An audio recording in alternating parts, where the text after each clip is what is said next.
अज्ञानतिमिरान्धस्य ज्ञानञ्जनशलाकया चक्षुरुन्मीलितं येन तस्मै श्रीगुरुवे नमः। श्री चैतन्य चरितामृत अंतलीला चैप्टर 18 प्रयास संख्या पहला। चैप्टर का शीर्षक है महाप्रभु का समुद्र से बचाव। शरत ज्योत्सना सिंधु अवकलनया जात यमुना भ्रमात धावन यस्मिन् हरिविरह ताप अर्णवे इव निमग्न मूर्छाल पयसि निवसन रात्रिम अखिलां प्रभाते प्राप्तः स्वयि अवतु सा सची सुना इह न। शरद की चांदनी रात में समुद्र देखकर श्री चैतन्य महाप्रभु को उसमें यमुना नदी का भ्रम हो गया। कृष्ण विरह से अत्यंत पीड़ित होने के कारण वे दौड़कर यमुना के समुद्र के में कूद गए और संपूर्ण रात्रि जल में अचेतन पड़े रहे। प्रातःकाल उनके आत्मीय भक्तों ने उन्हें पाया। ऐसे सची माता के पुत्र श्री चैतन्य महाप्रभु अपनी दिव्य लीलाओं से हमारी रक्षा करें। दिव्य लीलाओं से कैसे रक्षा करेंगे? कई लोग रक्षा करने के लिए नरसिंह भगवान को पुकारते हैं, कई लोग चाकू रखते हैं तकिए के नीचे, कई लोग बजर बट्टू लगाते हैं, हमारी रक्षा हो। ये सारी रक्षाएं वास्तव में क्या है? शरीर से रिलेटेड रक्षा है, शरीर की रक्षा है। कितनी अजीब सी बात है कि शरीर की रक्षा कभी करी ही नहीं जा सकती है। ऐसा कोई भक्त भी नहीं हुआ आज तक जो अपने शरीर की रक्षा कर पाया हो। प्रहलाद महाराज की रक्षा हुई लेकिन अंत में उन्हें भी जाना ही पड़ा इस शरीर के। तो ये शरीर तो नश्वर ही है, लेकिन हम अक्सर रक्षा की जब बात करते हैं तो केवल शारीरिक रक्षा की बात करते हैं। वास्तविकता में हमारी चेतना की रक्षा, क्योंकि चेतना के आवरण आने से अपनी वैधानिक स्थिति को भूल जाने के कारण हमें शरीर प्राप्त करते हैं और शरीर प्राप्त करते ही सारी समस्याएं आती हैं। इसलिए रक्षा उस चेतना की होनी चाहिए। इसलिए यहाँ बता रहे हैं कि अपनी दिव्य कथाओं से हमारी रक्षा करें, क्योंकि ये कथाएं हमारे कान में पड़ती रहेंगी तो क्या होगा? तुम्हारी चेतना सही रहेगी। क्योंकि हमारी चेतना पूरे दिन में तू मैं, इसने ऐसा क्यों कह दिया, इसने मेरे अंदर कमी कैसे निकाल दी, इसने मेरे साथ ऐसा क्यों कर दिया, इसने उसको ज़्यादा पूछ लिया, मुझे ज़्यादा क्यों नहीं पूछा। हमारी चेतना बहुत ही निम्न हो चुकी है। तो इन दिव्य लीलाओं से, इन दिव्य कथाओं से हमारी चेतना की रक्षा हो, ये हमारे कान में पड़ती रहे, इनकी रिमेम्बरेंस हमारे दिमाग में रहे। इस प्रकार हमारी वास्तविक रक्षा हो सकती है और हम भगवान के धाम में वापस जा सकते हैं, जहाँ पर ये शरीर की प्राप्ति नहीं होगी और इसलिए इतनी सारी समस्याएं जो शरीर से रिलेटेड हैं वो नहीं होंगी। हाँ, यही शरीर में केवल शारीरिक समस्याएं नहीं है, ये मानसिक आध्यात्मिक कलेश इसको हम कहते हैं। वो कलेश भी शरीर की वजह से, क्योंकि मन बुद्धि अहंकार भी शरीर का ही अंग है। इसलिए चिंताएं, स्ट्रेस, भय और फिर बाकी लालच, क्रोध, लस्ट, ये सब भी इसी शरीर से रिलेटेड है। सारी की सारी कहते हैं कि शरीर में आदमी शरीर के बड़ा आसक्त हो जाता है। इसलिए प्रभुपाद ने उसको लिक्विड ब्यूटी बताया था, लिक्विड ब्यूटी, जिसमें एक आदमी एक लेडी के शरीर से बड़ा आसक्त हो जाता है और वो लेडी उसको सबक सिखाने के लिए अपने उल्टी, अपना मल, अपना मूत्र घड़े में डालती जाती है और कहती है, आओ तुम्हें मैं अपने शरीर का भोग कराऊंगी, मेरे शरीर के निकले हुए रस का तुम पान करोगे। हाँ, घड़ों के आगे कर देती है, उसको वॉमिट आने लगती है उसको, तो ये मेरे सब शरीर से निकला है। तो यही है शरीर की सच्चाई। और फिर आध्यात्मिक कलेश, हम जानते ही हैं कि हमारे हृदय में कितनी अनर्थ हैं।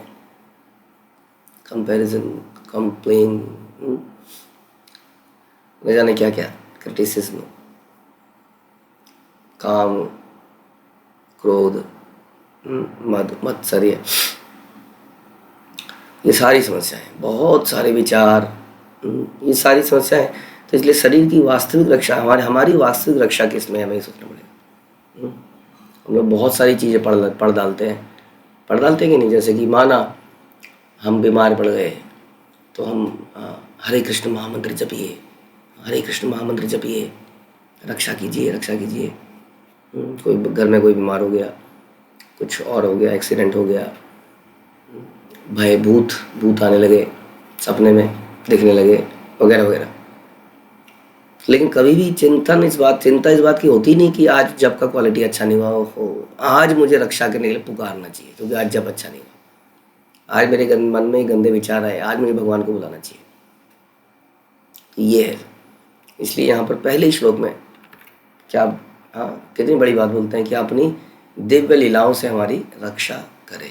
Only an elevated soul can say this. Krishnadas Kaviraj. जय जय श्री चैतन्य जय नित्यानंद, जय अद्वैत चंद्र जय गौर भक्त वृंद। श्री चैतन्य महाप्रभु की जय हो, नित्यानंद प्रभु की जय हो, अद्वैत आचार्य की जय हो, चैतन्य महाप्रभु के समस्त भक्तों की जय हो। एई मते महाप्रभु नीलाचले वैसे, रात्रि दीने कृष्ण विच्छेद धारण वे भासे। इस तरह जगन्नाथपुरी में रहते हुए चैतन्य महाप्रभु रात दिन कृष्ण के विरह रूपी समुद्र में तैरते रहे। शरद कालेर रात्रि सब चंद्रिका उज्ज्वल, प्रभु निज गण लैया बेड़ान रात्रि सकल। शरद ऋतु की रात में जब पूर्ण चंद्रमा हर वस्तु को प्रकाशमान कर रहा था, तब श्री चैतन्य महाप्रभु अपने भक्तों के साथ रात भर भ्रमण करते रहे। तो शरद ऋतु की पूर्णिमा इज वेरी फेमस फॉर रास नृत्य। ऐसी रात्रि होती है, शरद हल्की हल्की शरद स्टार्ट हुई होती है, तो एक तरह से फिजिकल एक्टिविटी में बहुत पसीना नहीं निकल रहा है, ठंड भी नहीं लग रही है, बिल्कुल परफेक्ट मौसम कह सकते हैं आप। और उसमें भगवान ने बहुत बढ़िया रोशनी कर रखी है चांद की, नाइट बल्ब लगा रखा है। ऐसे समय पर भगवान गोपियों के साथ कई समय पर भगवान की अलग अलग रास होता है। तो एक शरद ऋतु का रास, शरद पूर्णिमा का रास। वैसे ही तो महाप्रभु अपने भक्तों के साथ भ्रमण कर रहे हैं, और ये रास नृत्य भगवान कहाँ करते हैं? रास नृत्य भगवान वृंदावन में करते हैं, यमुना के किनारे में करते हैं। यमुना तीर वनचारी, यमुना के तीर, यमुना के किनारे पर वन है जबरदस्त। उन वनों में कहीं ना कहीं कि ब्रजेंद्र नंदन सारी गोपियों के साथ होते हैं, तो ऐसा वहाँ करते हैं। तो यमुना को देख के भगवान को इसलिए वो रास नृत्य याद आता था। उद्याने उद्याने भ्रमेन कौतुक देखिते, रास लीला गीत श्लोक पढ़िते सुनीते। वे भगवान कृष्ण की लीलाएं देखते और रासलीला विषय गीतों तथा श्लोकों को सुनते सुनाते एक बगीचे से दूसरे बगीचे में भ्रमण करते रहे। तो यही है चिंतन, इसी को कहते हैं। क्योंकि प्रॉब्लम क्या है कि मन एक ऐसी वस्तु है जो कभी खाली नहीं बैठता है। हम सोते हैं तो भी मन सक्रिय रहता है, इसलिए यदि मन में कृष्ण नहीं है तो कुछ और आता है। अब ये हमारे ऊपर है। तो महाप्रभु रात को भ्रमण कर रहे हैं और भगवान के विषय में सुनते जा रहे हैं, एक बगीचे से दूसरे बगीचे में चल रहे हैं, टहल रहे हैं, तो भी कृष्ण कथा है। This is Krishna himself. हमारे पास तो माया का बहुत अटैक है हमारे ऊपर तो, इसलिए हमें सोचना, हमारे लिए तो बहुत बड़ी समस्या है, माया का अटैक है ज़बरदस्त। हम कैसे करेंगे? भगवान स्वयं दिखा रहे हैं कि कैसे निरंतर भगवान का के बारे में सुनिए। प्रभु प्रेमावेश करे न गान नर्तन, कभु भावावेश रास लीलानुकरण। वे प्रेमावेश में नाचते गाते रहते और कभी कभी भावावेश में रास नृत्य का अनुकरण करते रहते, वैसे ही करने लगते। कभु भावोन्मादे प्रभु इति उतिधाय, भूमि पड़ी कभु मूर्छा कभु गड़ी आए। वे भावोन्माद में कभी इधर उधर दौड़ने लगते या कभी भूमि पर गिर कर लुढ़कने लगते, कभी पूर्णतः अचेत हो जाते, क्योंकि उन्हें वो वास्तव में कृष्ण भी है और यहाँ पर राधा रानी के भाव में है। तो वो सारी रिमेम्बरेंस आ रही है, पुरानी ऐसी बातों को याद करके। हम लोग भी याद करते हैं पुरानी ऐसी बातों को, लेकिन वो हमें थोड़ा सा और ज़्यादा अटैच्ड कर देती है संसार की चीज़ों से। इसलिए बहुत ज़्यादा पुरानी चीज़ों में डूबना बहुत बेहतर विचार नहीं है। ऐसे विचार, हाय वो भी क्या दिन थे, हम ऐसा करते थे, हम वैसा करते थे, हम ये करते, तो इन विचारों से थोड़ी आसक्ति पैदा होती है। तो अगर ऐसी आसक्ति है तो बड़ी अच्छी बात है, इन विचारों से आसक्ति पैदा होती है। तो इसी तरह के विचार अगर हम भगवान के साथ करेंगे तो भगवान ऐसा करते थे, भगवान में तो आसक्ति पैदा हो जाएगी, which is the purpose of life. तो इसलिए यहाँ पर उन बातों को सुनकर वैसा ही भाव वो याद आ रहा है सब कुछ। कैसे यहाँ पर हम भगवान अचानक से छुप गए थे, यहाँ से झाड़ियों में घुस के चले गए थे, यहाँ पे हमने हल लताओं से पूछा था, पेड़ों से पूछा था, फिर भगवान अचानक से आ गए थे ऐसे ऐसे करके एक एक चीज भावन माद में आ रहे हैं और एकदम से लुढ़क जा रहे हैं, गिर जा रहे हैं। हाँ, रासलीला एक श्लोक यबे पढ़े सुने पूर्व बत्तवे अर्थ करें आपने। जब वे स्वरूप दामोदर को रासलीला से संबंधित कोई श्लोक पढ़ते, सुनते या स्वयं कोई श्लोक सुनाते, तब वे उसकी स्वयं व्याख्या करते। हाँ, जैसा कि हम पीछे सुनते आए, स्वयं ही व्याख्या करने लगते। इसलिए बड़ा दिव्य ग्रंथ है चैतन्य चरितामृत भगवद गीता, सेड बाई कृष्ण। हाँ, Bhagavad Gita, Bhagavatam, told by many great exalted devotees, and then Chaitanya Charitamrita में भागवतम और चैतन्य को समझाया किसने? स्वयं महाप्रभु ने, स्वयं भगवान ने। यानी कि भगवान ने बोला इन दो मुख्य ग्रंथों में, कह सकते हैं, और चैतन्य चरितामृत भगवान ने समझा भी दिया। जैसे हम आत्माराम श्लोक को सुनते हैं और बहुत सारी चर्चाएं, भगवान अक्सर भागवतम के और गीता के श्लोक कोट करते हैं चैतन्य चरितामृत में। हाँ, तो भगवान ने समझा भी दिया, एक्सप्लेन भी कर दिया। पहले बोला, फिर एक्सप्लेन किया। हाँ, और उसके बाद में एग्जाम्पल्स भी सेट कर दिए। पूरा लेक्चर हो गया। हाँ, लेक्चर में ही तो होता है ना, श्लोक बोला, एक्सप्लेन किया, एग्जाम्पल दे दिया, कंप्लीट नॉलेज ट्रांसफर। ऐसा भगवान ने किया। इसलिए कहते हैं कि हमें वेदांत सूत्र की जरूरत नहीं है। ऐसा बोला गया कि वेदांत सूत्र मतलब क्या है? वेदों का अंत है, निचोड़ है, सार बताया गया। वो सार तो श्रीमद् भागवतम में बता दिया और उस सार को फर्दर एक्सप्लेन कर दिया चैतन्य चरितामृत में, कंप्लीट। तो पहले स्वयं सुनाते या स्वरूप दामोदर सुनाते, फिर उसकी व्याख्या करते। यही मत रासलीला ए हया यत श्लोक साबार अर्थ करे पाय कभू हर्ष शोक। इस तरह उन्होंने रासलीला से संबंधित सारे श्लोकों का अर्थ बताया। कभी कभी वे अत्यंत खिन्न हो जाते, वे कभी बड़े हर्षित हो जाते। हाँ, यानी कि कभी क्योंकि भगवान आ गए, जैसे मैंने बोला, अचानक से आ गए, फिर अचानक से उन्हें याद आ रहा है, ओ कृष्ण चले गए अचानक से, सबको छोड़ के, गोपियों को छोड़ के राधा रानी के साथ कहीं चले गए, फिर अचानक से राधा रानी को भी एक बार छोड़ दिया। तो एकदम से जैसे हम लोग पिक्चर देखते देखते कभी हंसते हैं, हाँ हंस रहे हैं, कभी रोने लगते हैं एक सामने स्क्रीन को देख के, इज ऑल फॉल्स।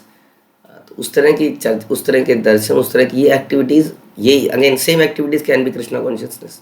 हम कृष्ण की लीलाओं को सुन रहे हैं तो हंस रहे हैं, और वो विरह में रो रहे हैं। जैसे कि हम सुनते थे नित्यानंद प्रभु रामलीला का रोल कर रहे हैं और लक्ष्मण बने हुए हैं। नित्यानंद प्रभु लक्ष्मण ही हैं, लक्ष्मण बने हुए हैं और नाग पास से गिर गए हैं। अब लोगों ने उठा रहे, उठो नित्यानंद प्रभु, हाँ हो गया, नाटक का समय हो गया, लोग चले जाएंगे, उठो उठो, अरे नाटक खत्म हो गया भाई, उठो। उठ ही नहीं रहे, लोगों को लगा मर गया, खत्म हो गया। तभी किसी के दिमाग में आया अचानक से, पता नहीं कहाँ से आया, मैं हूँ हनुमान, ये लाया हूँ संजीवनी बूटी, ये लो सूंघो, और एकदम से नित्यानंद खड़े जाते हैं, लक्ष्मण खड़े जाते हैं। हाँ, तो ऐसे हमारे छोटे छोटे बच्चे भी हमने ऐसा अक्सर करते हुए देखा है। वो अपने आप बैठे हैं अकेले, हालांकि कभी कभी वो ऐसा भी कर देते हैं, लेकिन सांसारिक प्ले, जैसे बाहर के लोग क्या करते हैं, मैं मम्मी हूँ तुम पापा हो, ये हमारे बच्चे हैं, मैं घर में आ गया हूँ, चाय बनाओ, मैं घर में आया। तो कई बाहर घर घर खेलते हैं ना, घर घर। तो बाहर के सांसारिक, या कई बार हमारे भी तो बड़ा सही नहीं है अगर ऐसा खेल खेले जा रहे हैं। तो इट इज़ वंडरफुल कि बच्चे इस तरह के प्लेस में डूब जाए, जैसा कि नित्यानंद प्रभु करते थे अपने बचपन में, और जैसे महाप्रभु भी करते हैं। महाप्रभु की भी कथाओं में हमने सुना था कैसे वो खुद रुक्मणी बनते हैं, फिर राधा रानी बनते हैं, नाटक प्ले होता है प्रॉपर, हरिदास सब कुछ प्ले में पार्टिसिपेट कर रहे हैं। तो इस प्रकार से भगवान की लीलाओं में हम पार्टिसिपेट करें इस तरह से, और उसको भी ऐसे ही देखें जैसे टीवी देखते हैं हम, और उसको देख के प्रसन्न हो, कभी उदास हो जाएं, कभी प्रसन्न हो जाएं, कभी उदास हो जाएं। हाँ, और उसमें डूबे रहें। भक्तों की कृपा से बहुत सारे प्लेज आज की डेट में यूट्यूब में अवेलेबल है, but the kind YouTube is a very risky thing, you have to be very careful कि बच्चे इसको ना देखें, या देखें तो आपकी संरक्षण में देखें। एडवर्टीजमेंट्स को हटा दीजिए, उसमें से हटाने के कई ऑप्शंस हैं, पता कर लीजिए, तब उसमें आप बिल्कुल ट्रांसीडेंटल उन प्लेस को देख सकते हैं। बड़ा एकदम से, कई बार बुद्धि इतनी शार्प नहीं होती है, तो श्रवण के माध्यम से हम इतना समझ नहीं पाते। श्रवण के माध्यम से समझने के लिए भी बुद्धि शार्प होने की आवश्यकता। धीरे धीरे धीरे धीरे, कई बार हम 20% में देखा है भक्तों को, भक्त सुनते हैं तो उसमें 10-20% रिटेन कर पाते हैं। आधे समय तो लेक्चर में चलते चलते ही 25 विचार आ रहे होते हैं, फिर नींद आ रही होती है, न जाने क्या क्या, फिर कुछ एक आध पॉइंट है ना। तो इसलिए अक्सर हम कलयुग में बहुत ही अभागे हैं हम लोग, हमारी कैपेसिटी नहीं है सुन के धारण करने की, श्रुतिधर नहीं है हम लोग। ना तो सुनने की इतनी जिज्ञासा है, लेकिन देखने की बहुत जिज्ञासा है। तो इस तरह के प्लेज वगैरह के माध्यम से दिमाग में थोड़ा बैठ जाता है। हालांकि फिलॉसफी ज़्यादा बैठती है श्रवण करने से, क्योंकि प्ले में अगर इतनी फिलॉसफी डाल दी तो प्ले का मज़ा ही खत्म हो जाता है ना। प्ले में हल्की बहुत चीज़ें, थोड़ा आचरण वगैरह, कथा का ओवरऑल कथा कैसे गई, क्या आचरण था, थोड़ा थोड़ा बता सकते हैं। लेकिन जब हम श्रवण करते हैं तो उसमें तो हम उधेड़ते हैं, उधेड़ के एक एक एग्जाम्पल को, तो वो is always better for increasing the consciousness. But this is also available, this facility is also given by devotees की, जहाँ इतने सारे चीज़ें आज की डेट में हमारे पास अवेलेबल है जो हम देख सकते हैं। से सब श्लोकेर अर्थ से सब विकार से सब वर्णित ग्रंथ है अति विस्तार। उन सारे श्लोकों की तथा महाप्रभु के शरीर में हुए समस्त विकारों की पूर्ण व्याख्या करने के लिए बहुत बड़े ग्रंथ की आवश्यकता होगी। द्वादश वत्सरे ये लीला क्षणे क्षणे अति बाहुल्य भय ग्रंथ ना केलु लिखने। कहीं इस ग्रंथ का आकार ना बढ़ जाए, लोग डर जाते हैं ना, इसलिए प्रभुपाद ने छोटी छोटी किताबें लिखी। हम लोग भी लोग बोलते हैं प्रभु जी छोटी सी किताब है 30 रुपए की, ना तो पैसे जेब पे भारी ना दिमाग पे भारी, कुछ दिन में खत्म हो जाएगी। अब किसी को लीलामृत पढ़ा दो, इसलिए लीलामृत भी उन्होंने इंग्लिश की लीलामृत छोटी छोटी कर दी, अब कई सारी किताबें बना दी। नहीं तो हिंदी की लीलामृत इतनी मोटी किताब, एक और दो, वो कर देख के प्रभु जी कैसे होगा। और भागवतम का काटन, ये काटन के नीचे मैं दब जाऊंगा प्रभु जी, मर जाऊंगा। बड़ा मुश्किल लगता है, लोगों को देख के डर जाते हैं। इसलिए प्रभुपाद ने पहले छोटी छोटी किताबें निकाली, छोटी छोटी जरा सी, एक एक हफ्ते में खत्म हो जाए। कई लोग तो एक दिन में खत्म कर देते हैं। बहुत सारी किताबें 30 40 50 किताबें ऐसे निकाली, तो उसको रस आने लगता है, फिर वो डूब जाता है, फिर वो बड़ी किताबें भी चाट जाता है। तो इसलिए कृष्णदास कविराज भी कह रहे हैं कहीं ये ग्रंथ बड़ा ना हो जाए हाँ, बहुत बड़ा ना हो जाए, आकार ना बढ़ जाए, इस भय से मैंने महाप्रभु की सारी लीलाओं के विषय में नहीं लिखा। कितने मिसफॉर्चून है हमारा कि सारी लीलाएं नहीं लिखी उन्होंने, ताकि साइज बड़ा ना हो जाए। लेकिन जिनको आनंद आने लगता है उनको फिर साइज की चिंता नहीं है। खैर एनीवे, चैतन्य भागवत, चैतन्य मंगल और ग्रंथ भी हैं जो इसको कॉम्प्लीमेंट करते हैं, क्योंकि वे 12 वर्षों तक प्रतिदिन प्रतिक्षण इन लीलाओं को संपन्न करते रहे। पूर्व यही देखा याची दिग्दर्शन तेचे जानी विकार प्रलाप वर्णन। जैसा कि मैं पहले इंगित कर चुका हूं, मैं महाप्रभु के प्रलापों तथा शारीरिक विकारों का संक्षिप्त वर्णन कर रहा हूं। सहस्त्र वदन यबे कहे अनंत एक दिनेर लीला लीलार तबु नाही पाय अंत। यदि अपने 1000 फनों से अनंत देव श्री चैतन्य महाप्रभु का एक दिन की ही लीलाओं का वर्णन करना चाहे तो उनके लिए इनका पूर्ण तरह से वर्णन कर पाना असंभव है। 1000 मुनि हैं संकर्षण के, 1000 हमने पहले ही बताया है। प्रभु है 1000 हाथों वाला, तो 1000 हाथ नहीं, 1000 से मतलब होता है अनंत है, कहते ना हजारों, हजारों मतलब अनंत। अनंत शेष के अनंत मुख, वो इस अनंत मुखों से अगर कथा बोलेंगे तो कह रहे हैं कथा खत्म नहीं होगी, क्योंकि वो लीला पुरुषोत्तम है, वो लीलाएं करते जाते हैं। जैसे भक्त लोगों के लिए तो करते हैं। एक फिल्मी एक्टर यहाँ तो खैर पैसों के लिए करता है, पुराने ज़माने में कला बड़ी इंपॉर्टेंट थी, लोग रामलीला करते थे, पैसे नहीं लेते थे उसमें लोग। ये रामलीला हमने छोटे से थे जब हम 4-5 साल के, तब हमने देखी हैं वो रामलीलाएँ। उस ज़माने में वो थी वो बात, लोग बड़े प्रेम से करते थे, और राम और सीता के चरित्र पे लोग प्रणाम करने आते थे, भेंटें लाते थे, बहुत कुछ होता था उस ज़माने में, भाव बहुत ज़्यादा था, करने वाले का भी देखने वाले का भी। तो भक्तों की प्रसन्नता के लिए वो लोग ऐसा करते थे। उसी तरह से भगवान जो है इतनी सारी लीलाएं अपने भक्तों के लिए करते हैं, ताकि उसमें मग्न रह सके। राइट, कितने दयालु है भगवान। इतनी लीलाएं करते हैं कि उनका वर्णन खत्म नहीं होता है। हम ही कितने सालों से पढ़े जा रहे हैं, अभी तो रिपीट भी नहीं करना शुरू किया है, यानी खत्म कब होगा।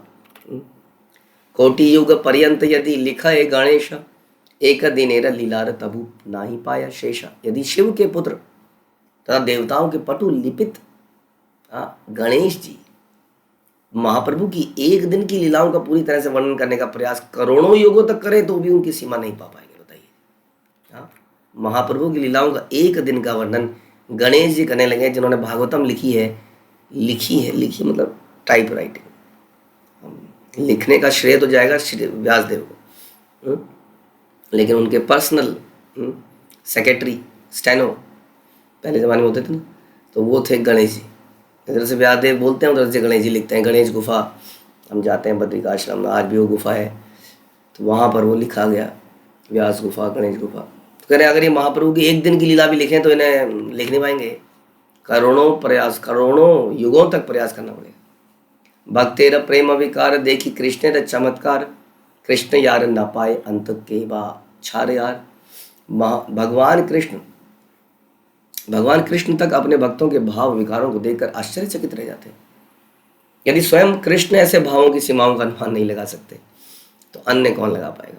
अब भगवान भी हैरान हो जाते हैं, क्या कर रहे हैं ये लोग, है ना। कई बार व्यक्ति कोई ऐसी सेवा कर देते हैं, आज जैसे श्रील प्रभुपाद की सेवाओं को देख के भगवान अक्सर क्या कर रहे हैं प्रभुपाद, आप क्या कर रहे हैं, कोई कंट्री छोड़ेंगे क्या, हाँ कोई शहर छोड़ा आपने, जहाँ जाओ वहाँ पे टगले बना दिया आपने, घूम रहे हैं सड़कों पर, हरे कृष्णा। हाँ, तो ऐसा भगवान भी हैरान हो जाते हैं, कर क्या रहे हैं ये लोग। और राधा रानी को देख के भगवान क्या कर रही हैं, कुछ नहीं चाहिए, बदतमीजी कर रहा हूँ, डांट दे रहा हूँ, भगा दे रहा हूँ, तो हैरान हो जाते हैं भगवान। तो कह रहे हैं कि भगवान भक्तों की लीलाओं से हैरान हो जाते हैं। वही भक्त के रूप में जब भगवान स्वयं आ जाते हैं, कौन उनकी लीलाओं को बांध पाएगा कलम में, नॉट पॉसिबल, ऐसा बता रहे हैं।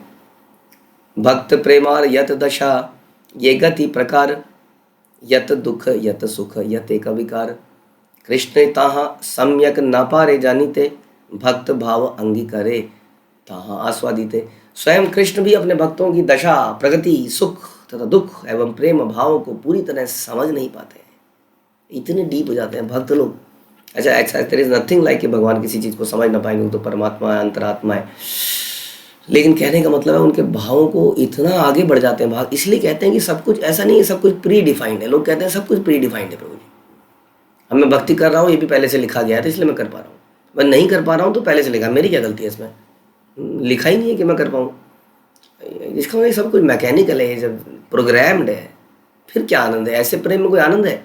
आप किसी प्रोफेशनल स्त्री को घर में ले आओ कि तुम्हें मेरे को पत्नी का सुख देना है, हाँ इतने बजे तुम्हें मुझे बोलना है हेलो जी कैसे हैं, वो ठीक 9 बजे आपको बोलती है हेलो जी आप कैसे हैं, तो क्या आनंद है उसमें।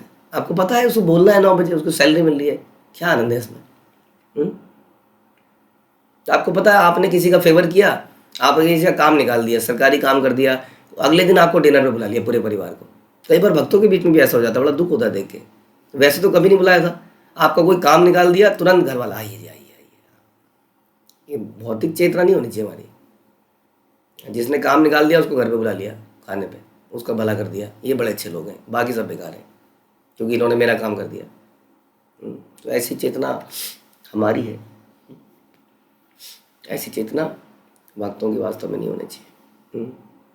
इसलिए बता रहे हैं कि स्वयं कृष्ण भी अपने भक्तों की दशा प्रगति वो समझ नहीं पाते, ऐसा कर देते हैं कुछ कि भगवान भी हैरान हो जाते हैं कि ऐसा कैसे। जैसे कि कितने लोग हैं, माधवेंद्रपुरी देखिए, अच्छा चंदन लेके आओ, जैसे कई बार हम किसी को भक्त बोलते हैं जा नीचे से लेके आओ, तो वो कहता है एक बार ले आएगा, तो अरे प्रभु जी बहुत दूर है, कैसे थक गया हूँ, ऐसे कैसे। अब माधवेंद्रपुरी ने बोला चंदन ले आओ, चंदन ले आता हूँ, और वो पैदल चल पड़े वहाँ से, और इतना टन जितना भी मुझे याद नहीं, इतना ला रहे हैं चंदन को, इतना रिस्क है। आज भी भारत के, अभी जब हम थोड़े 10-15 साल पहले कितना भयंकर स्कैंडल होते थे, एक डाकू था बहुत बड़ा इंडिया में, जो चंदन के नाम पे उसको विख्यात, उसी के नाम पे विख्यात था, चंदन का चोर। पुलिस वाले भी पकड़ नहीं पाते थे, इतना धन और इतना बल उसने अर्जित कर लिया था कि पुलिस वाले उसको पकड़ नहीं पाते थे, उस जंगल में घुस नहीं पाते थे।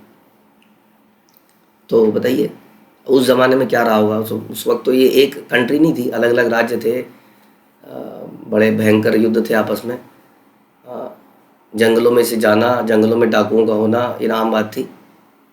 तो ऐसे में माधवेंद्रपुरी ला रहे हैं जी, वहाँ से चंदन ला रहे हैं, भगवान ने कहा हो जब मार ही डालोगे भगवान बस करो, यहीं पर, यहीं छोड़ो, यहीं पर, यहीं रुको, गोपीनाथ खीर चोर गोपीनाथ इनको लगाओ, बस करो, अब और ज़्यादा नहीं। भगवान का हृदय पसीज जाता है भक्तों को देख के, कहते और नहीं। हाँ रोने लगते हैं भगवान भक्तों को देख के। इसलिए कह रहे हैं कि जानते सब कुछ है, लेकिन वो इतना समर्पण देख के भगवान को समझ नहीं आता। ये आए, देखिए जी, ये आए सुदामा, खाने को कुछ नहीं है, मेरे लिए गिफ्ट लेके आए हैं। खाने को मर रहे हैं, मांग रहे हैं तो अपने लिए मांग लो भैया, तुम मर रहे हो, मेरे लिए लेके आ रहा है। और यहाँ पे रह रहा है, कुछ भी नहीं मांग रहा और चला जा रहा है। बताइए, मांगने के लिए जबरदस्ती पत्नी ने भेजा। हाँ, सब कुछ लगा दोगे क्या सेवा में, तुम्हारा क्या बचेगा? रोक के रखो, ये तो उड़ा देंगे सब कांग्रीगेशन, इस्कॉन। कुछ बचा के रखो। कई बार ऐसा हो जाता है। तो सुदामा जी को बोला, क्या क्या क्या, व्हाट इज द बेनिफिट, क्या मिल रहा है? द्वारकाधीश तुम्हारे मित्र थे, क्या फ़ायदा है? जाओ जाओ, कुछ मांग के लाओ। वो जाते हैं, लेकिन उनका हृदय तो प्रेम में डूबा था, तो मांग ही नहीं पाते। अब कृष्ण फिर से परेशान, अरे मांग तो लेते, कम से कम मांगता ही नहीं है, इतना दूर आया चला गया। फिर भगवान भागते हैं पीछे, दूंगा, मैं तो नहीं लूंगा, मैं दे के रहूँगा, कैसे नहीं लेगा? ध्रुव महाराज, नहीं लूंगा, मैं दे के रहूँगा। ये ट्रांसेंडेंटल लीलाएं भगवान की अपने भक्तों के साथ होती है। तो भगवान हैरान हो जाते हैं ऐसे लोगों को देख के। इसलिए बता रहे हैं यहाँ पर कि स्वयं कृष्ण भी अपने भक्तों की दशा, प्रगति, सुख दुख एवं प्रेम भाव को पूरी तरह समझ नहीं पाते हैं, क्योंकि वो ऐसा कर देते हैं। हाँ, जैसा हम गोपियों के बारे में सुन रहे हैं, कितना अभी सुना हमने, कितने एग्जाम्पल हम सुन रहे हैं। माधवेंद्रपुरी,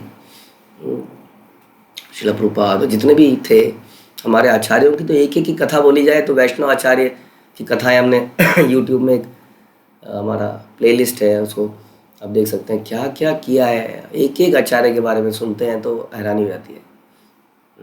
इसलिए महाप्रभु, इसलिए भगवान कह रहे हैं समझ नहीं पाते, इसलिए वे इन भावों का पूर्ण आस्वादन करने हेतु भक्त की भूमिका अंगीकार करते हैं। खुद ही भक्त बन के आते हैं, कहते हैं क्या है ऐसा मुझ में, क्या है मेरे प्रेम में, ऐसा क्या है, तो मैं देखूं तो सही जरा कैसे ये सोचते हैं, क्या करते हैं। तो खुद ही भक्त रूप में आ जाते हैं। और भक्तों में भी शिरोमणि राधा रानी उनके भाव में आते हैं। कृष्ण न चाहे प्रेमा, भक्ते न चाहे आपने, न चाहे तीने नाचे एक ठाई। कृष्ण का प्रेम कृष्ण तथा उनके भक्तों को नचाता है और स्वयं भी नाचता है। इस तरह तीनों ही एक साथ एक स्थान पर नाचते हैं। कृष्ण का प्रेम और कृष्ण के भक्त सभी नाच रहे होते हैं। ये तो आपने देखा है चैतन्य लीला में, उधर नाच रहे हैं नित्यानंद प्रभु। उनको बोला, जहां भी तुम नाचोगे, तुम तो हो बंगाल में, मैं हूं पुरी में, लेकिन जब तुम नाचोगे तो मैं पहुंच जाऊंगा। श्रीवास सांग, जब तुम कीर्तन, जब तुम लोग कीर्तन करोगे तो मैं पहुंच जाऊंगा, नाचने पहुंच जाऊंगा। तो ऐसा इसलिए कहते हैं कि जहाँ जहाँ संकीर्तन है, यत्र गायन्ति मद्भक्ता तत्र तिष्ठामि नारदा। जहाँ मेरे भक्त मेरी लीलाओं का गायन, कीर्तन, चर्चा करते हैं, वहाँ पर मैं उपस्थित होता हूँ।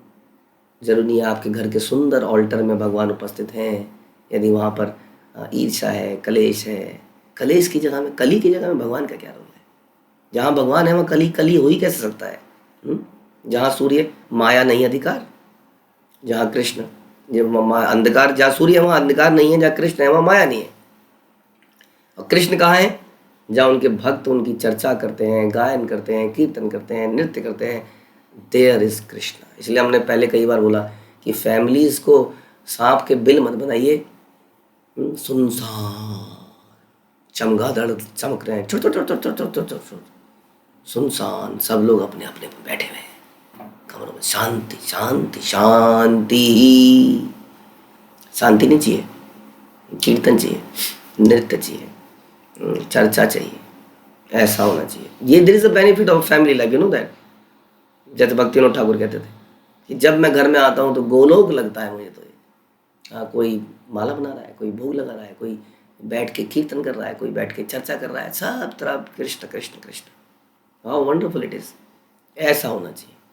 ये नहीं काम निपटाना है, आओ करते तो हो नहीं कुछ, यहाँ आओ देखो ये बर्तन, ये देखो बर्तन पड़े हैं, आज आई नहीं है, करने नहीं आई है, यहाँ देखो ये कपड़े पड़े हैं यहाँ पे, हाँ काम निपटाना है, निपट गया।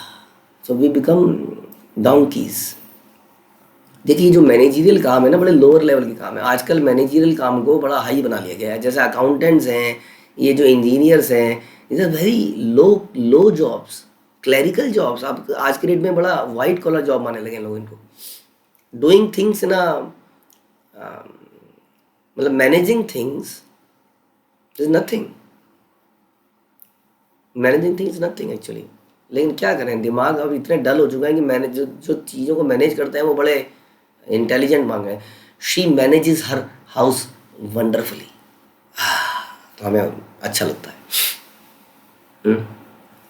This is low job. मुझे आज भी याद है हमारे गांव में, मैं हैरान हो गया था आज से कई साल पहले. हमारे गांव में ना, हमारे जैसे गांव में 4-5 मकान ही हैं, एक दूर मकान दिखता था और एक दूर मकान वहाँ शेड्यूल कास्ट को क्या करते हैं वो, एक सुनार है एक लोहार है. सोचिए. हाँ. और जितने भी ये हम लोग, जैसे हम लोग अकाउंटेंट, मैं स्वयं कायस्थ, अगेन हम जाति प्रथा पे नहीं जा रहे, लो माना जाता था. मुंशीगिरी, ये सब लो जॉब्स हैं. आज की डेट में ये सब हाई जॉब्स हैं. लोहार को देख लो, सुनार को देख लो, मुंशी को देख लो, किसी इंजीनियरिंग मतलब क्या, वो ईंटों रोड़ी से घर बनाना. पहले तो एक ही इंजीनियर होता था, अब कई तरह के इंजीनियर हो गए. Mechanical jobs. अब मैकेनिकल नो, मैंने मैकेनिकल इंजीनियरिंग नहीं करी, मैंने इलेक्ट्रॉनिक्स करी है, CS, कंप्यूटर साइंस. तो जो बुद्धि है वो कुछ और ही है. प्रखर बुद्धि किसी और चीज़ को कहते हैं. बुद्धि, भावनाएं, चेतना, ये जिंदा है, बाकी सब मुर्दा है. ये जिंदा चीज़ों की वैल्यू ख़त्म कर दी. हम कहते हैं निपटा दिया आज. तो सारे लोग घर में घर को निपटाने में लगे हुए हैं. पहले फैलाते हैं पूरे दिन में, फिर निपटाते हैं, बड़ा अच्छा लगता है, समझ गया. लेकिन वेयर इज़ दैट थिंग कि कृष्ण का प्रेम, कृष्ण भक्तों को भक्त नाचते हैं. उनकी कथाएं, उनका नृत्य, ये है रस. इससे बनेगा घर गोलोक, नहीं तो बनेगा सांप का बिल. ध्यान रखिए, ये दीवारें हमें सुख नहीं दे सकती हैं. ये फर्नीचर हमें सुख नहीं दे सकता है. कितना भी प्रयास कर लीजिए, 2 दिन बड़ा अच्छा लगेगा, चमकता हुआ नया नया फर्नीचर, नई नई चीज़ें, सच बता रहे हैं. लेकिन क्या करें, चेतना इतनी गिर चुकी है कि आदमी की समझ में नहीं आ रहा है. आदमी के मुंह लटके हुए देखता हूँ मैं हमेशा. सब कुछ कर लिया, घर चमका लिया, बच्चे चमका लिए, काम निपटा लिया, हर चीज़ समटी हुई है, बेड समटा हुआ है, बहुत परफेक्ट, लेकिन मुँह लटका हुआ है. क्यों लटका हुआ? क्योंकि नीरस चीज़ों से डील करा है, केवल मैटर से डील किया है, स्पिरिट से डील नहीं किया, सुपर स्पिरिट से डील नहीं किया. इसलिए मोरोसनेस है, आनंद नहीं है. फ्लैटों में जाइए, एकदम धूल की कण नहीं दिखेगी आपको. आजकल ऐसे ऐसे फ्लैट हैं, लेकिन घर में जाओगे ना तो लगेगा मातम है, सुनसान, शांति शांति शांति ही. मैं US में रहा 3 महीने, मेरी ज़िंदगी के वर्स्ट दिन थे वो. मतलब अगेन शुरू में बहुत अच्छा लगा, नई नई सड़कें, चौड़ी चौड़ी सड़कें, बढ़िया, क्या मज़ा आ रहा था. 15-20 दिन बाद ऐसा लगने लगा कि बहुत मुझे जुगत लगानी पड़ी कि मुझे क्लाइंट वापस नहीं भेजने को तैयार हो रहे थे. बहुत मेहनत करनी पड़ी, एक तरह से रोना पड़ा उनके सामने, तब मुझे वापस भेजा गया. क्योंकि मैं फ्रस्ट्रेट हो गया था. जब मैं अपनी एक सोसाइटी में हमने घर लिया हुआ था, उस सोसाइटी में मैं जाता था तो लगता था मर गए हैं, सब मर गए हैं, एक आदमी नहीं दिखता था कहीं पर. सब अपने घरों के अंदर बैठे हैं और टीवी के आगे गड़े हुए हैं, या 1-2 जगह दिखते थे. कई बार भीड़ दिखती थी बियर पब के बाहर और मॉल्स के अंदर. बस मॉल्स के बाहर भी भीड़ नहीं होती है कोई वहाँ. जैसे हम लोग तो आदत है थोड़ा घूमने फिरने की. अंदर सड़कों में केवल कारें, कोई आदमी नहीं दिखेगा आपको चलता हुआ. तो ये जो है ना, हम जो जितना मैटर से डील करते हैं उतना मोरोसनेस बढ़ती है. हम चीज़ों को स्पिक एंड स्पैन कर देते हैं. लेकिन इसलिए रस किस चीज़ में है. और फिर ये समझिए, अच्छा लोगों से रस है ना, पर जी आइए बैठ के थोड़ा चर्चा करें, चाय पे चर्चा, लेडीज टॉक, ग्राम में कथा. उससे भी नुकसान है, उससे और भयंकर नुकसान है. तो आप सोचेंगे अच्छा स्पिरिट से डील करना है, ओके चलो आओ जी, कुछ खाते हैं, कुछ पीते हैं. बताओ कौन सी डिश बनाई आपने आज आपने यूट्यूब पे क्या बनाना सीखा. हाँ, तो इसलिए चर्चा हमारी क्या होनी चाहिए, ये भागवतम में या चैतन्य चरितामृत सुन रहे कि कृष्ण का प्रेम, कृष्ण तथा उनके भक्त को नचाता है और स्वयं भी नाचता है. इस तरह तीनों एक साथ नाचते हैं. हाँ, तो ऐसा ही नाचते हुए कथाएं हम सुनेंगे. महाप्रभु क्या क्या नाचते हैं और किस किस को नचाते हैं, और अपने भक्त के रूप में कैसे। तो हमने समझा कि भक्त क्या होता है, कि भगवान भी उसकी गहराई को नहीं समझ पाते। इतना सरेंडर्ड, अपने को समाप्त कर देने वाला, जिसके एग्जाम्पल हमने सुने, ऐसा बनने का हम प्रयास करें। महाप्रभु हमारे पास कृपा करें। श्री चैतन्य चरितामृत की जय, श्री कृष्णदास कविराज की जय, श्रील प्रभुपाद की जय।